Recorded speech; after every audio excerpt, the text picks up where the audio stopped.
Rare earths. We use these elements regularly in our daily lives, while working, while relaxing, while traveling. You might also see devices based on rare earths in Republic Day parades since they're used in sensors and missile navigation systems. Today, China controls nearly 90% of rare earth mining and extraction, as well as lucrative supply chains based on them. As tensions rise between the US and China, many countries have realized the need for alternative suppliers in the rare earth supply chain.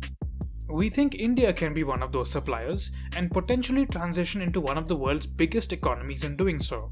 Here's how. Because of their geochemical properties, rare earth elements aren't exactly rare, but they're not often found in concentrations high enough to justify extracting them.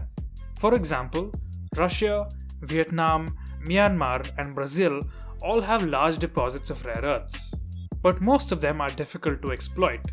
For example, Russia still exports rare earth concentrates to China and imports alloys and finished goods because it doesn't have the technology and capital needed to refine its resources.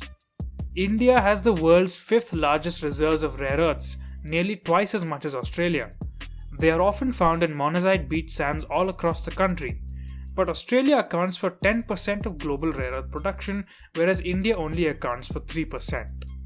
India today is a low-cost ore, concentrate and oxide provider to the rest of the world, but that could change.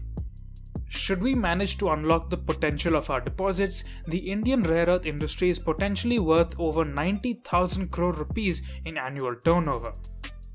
Currently, the extraction and export of rare earths in India is effectively the monopoly of IREL, a government agency. IREL's capacity is growing, but very slowly. It might not be able to compete with much larger international players.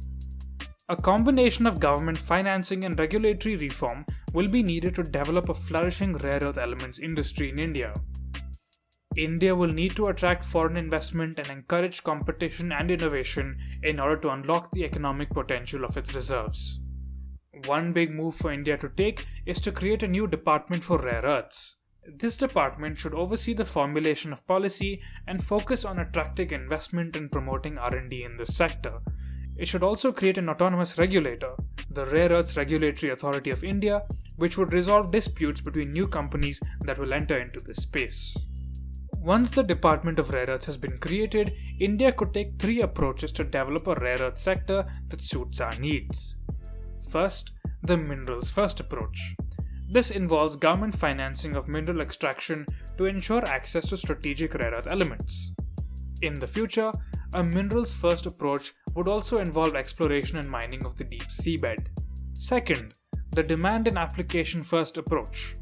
This involves making it easier for businesses to process and refine rare earth concentrates and oxides in India, turning India into a rare earth metal producer for the world, just as we produce aluminium and steel.